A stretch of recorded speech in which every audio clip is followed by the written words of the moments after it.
A year ago, I made a two-part video series charting what I believe to be the 10 craziest tribal councils in all of Survivor. A year later, and here we are, I think it's about time to clear the air and talk about the results of those tribals. Because I can only have so many people asking me, how was Surree's elimination in Game Changers not the craziest tribal council ever? I believe that there's a difference between the journey and the destination, and this three-part video series is going to be covering a little bit of the journey, but more so the destination. And I just kind of want to say, initially I intended for this to be a two-part series to kind of mirror that tribal council video series, but when I looked at the list of the craziest votes in all of Survivor, there is just way too much ground to cover to not make this the longest video series on my channel yet. So here we go. Part 1 will be covering numbers 15 to 11, part 2 will cover 10 to 6, and part 3, we're gonna have a part 3, is gonna cover number 5 to number 1. The vote is arguably the most important part of each Survivor episode, so I feel like it's only fitting to give it the time and attention it deserves. Anyway, without further ado, let's put some pen to parchment, shall we? Here's part 1 of the top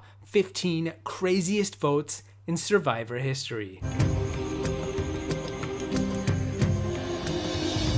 Stacy, tough call. Subtle reasons.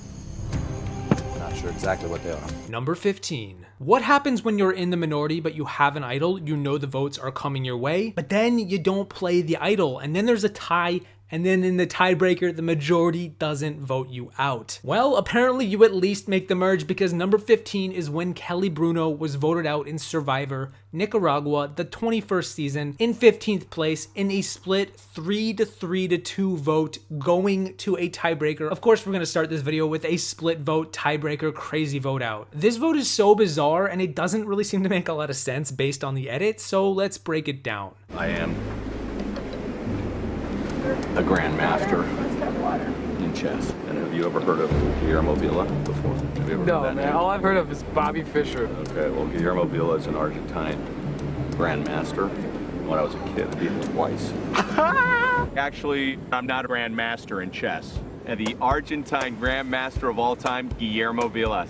He's one of the greatest tennis players of all time. There's 8 people voting. There's a minority duo of Jill the Doctor and Marty the Grandmaster in chess. Jill wins individual immunity and Marty has an idol, so the majority 6 are hesitant to pull the trigger on taking Marty out, given he's clearly gonna play his idol on himself. So they decide to split the vote, 3 for Marty and 3 for Kelly Bruno, although they tell Kelly to vote for Marty. It's a pretty safe plan. Split votes aren't all that crazy, but man does the end result come out of left field. At Tribal Council, Marty and Brenda get into a major tiff. Marty basically goes toe-to-toe with the leader of the majority, and you would think after all is said and done, he would do nothing less than play his idol to remain safe. But then he doesn't. If anybody has a hidden immunity idol and you want to play it, now would be the time to do so.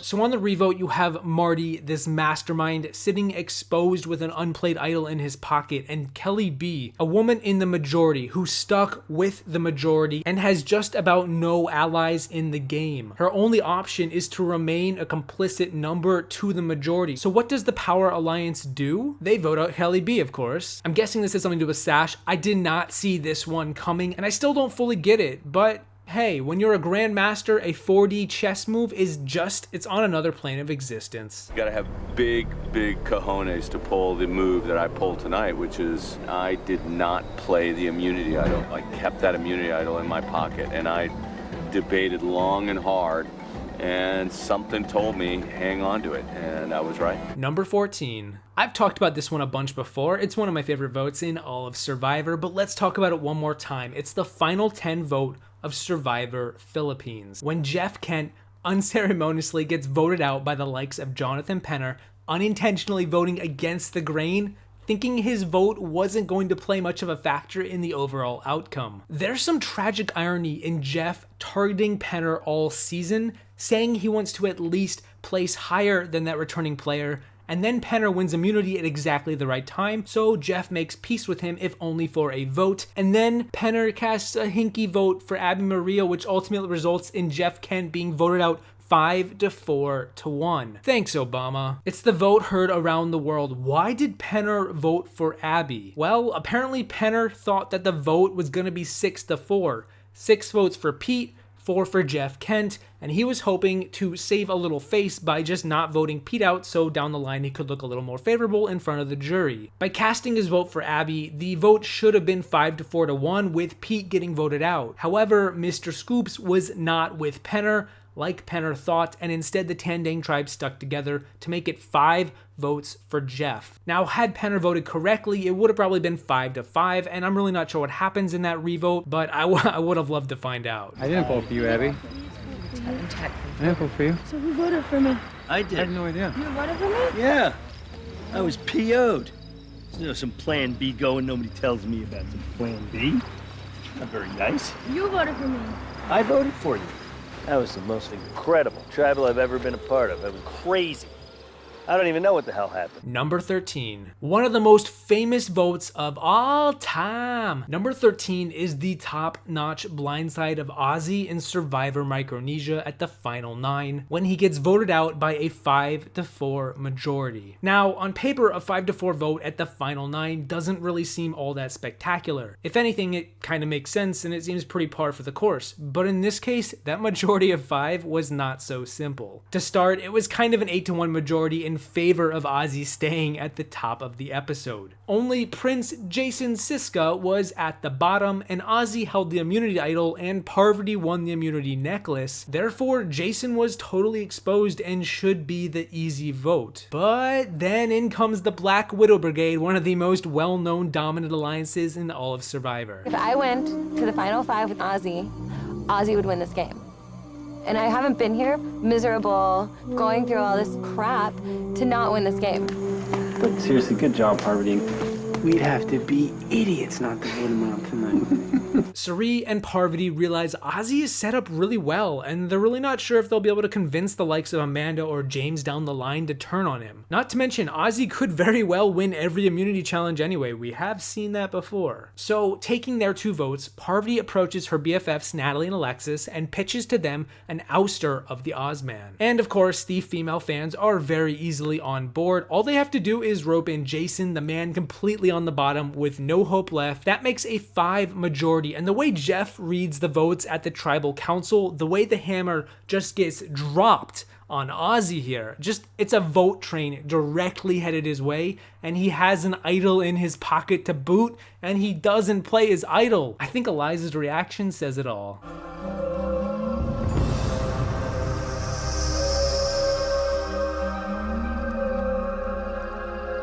10th person voted out of Survivor fans versus favorites, and the 2nd member of our jury, Ozzy. Need to bring me your torch. Number 12. One of the most recent entries into this list, number 12 is one vote I really don't think many people were expecting to be in this top 15, but to me is way crazier when held under a microscope. I'm talking about the final 9 tribal council of Survivor Ghost Island, one of the later seasons when the tribe of 10 was split into 2 tribes of 5 and 2 tribal councils were held back to back. While the first tribal council at the final 10 where Jenna was sent home was kind of complicated in its own right, the real crazy vote I'm considering is the one where Michael went home. For those who don't remember, this was basically a final 5 vote held at the final 10, or well, final 9 given it occurred second in the episode. The 5 people voting were Dominic, Wendell, Laurel, Kellen, and Michael. If you've ever wanted to see just how crazy a final 5 vote can get, look no further. The final vote count was 2-2 to 1-1. 4 different people received votes in a tribe of 5. We didn't really get to see much of the inner workings and complications of this tribal because of this squished episode,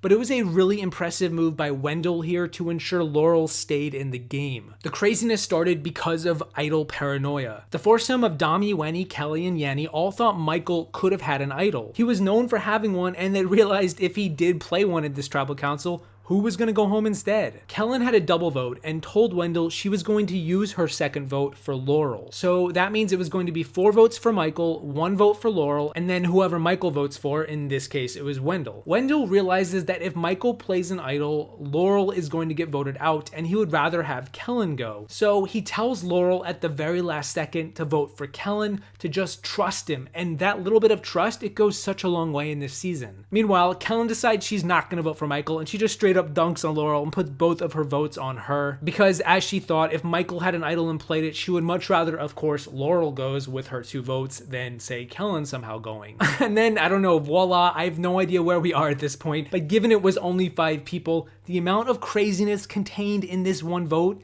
is staggering. Ultimately, it became a 2-2 tie between Michael and Laurel, and Michael was easily voted out in the revote, but still, the path to get to that simple elimination was anything but a walk in the park. First vote, Kellen. Wendell. Laurel. Michael. 1 vote Wendell, 1 vote Laurel, 1 vote Kellen, 1 vote Michael. Number 11. You know a vote is going to be crazy when a player gets voted out without even having a majority of the votes, and an idol isn't played or really even considered. Number 11, just barely outside of the top 10, though arguably should be in it, is a vote from Survivor Exile Island. It's when Bob Dog Bobby gets voted out in the final 12 by a 3-2 to 1-1 vote that is just, it's all over the place. I am grinning ear to ear at how this vote came down, so let's get into it. First off, the original target is Bruce. Good old Bruce. Aris wants to keep Bobby because he finds Bobby more trustworthy, less likely to flip come the merge. Plus, Aris will have his options open with the younger guys all being intact. So he rounds up Bobby and Shane to vote out Bruce. Voila, 3 votes. Except it's not that easy. The women of the tribe, Cerie, Danielle, and Courtney, they decide Aris is setting himself up too nicely. Plus, they trust Bruce a little more than they do Bobby. Just this episode, Bobby whisked himself away to the outhouse and got drunk on the tribe wine alongside Bruce though, and the girls were none too pleased. But Bruce was older, wiser, and a bit more likable. Why not keep him around over Bobby? To make matters more complicated, Shane tells Bobby he is safe. He even swears on his kid Boston that Bobby is staying. And he gets Bobby to swear on Boston too that he won't flip. You can swear on my kid. Yeah. Swear on my kid. Yeah, I won't swear on your kid, but yeah. Swear on my kid. I'll swear on your kid.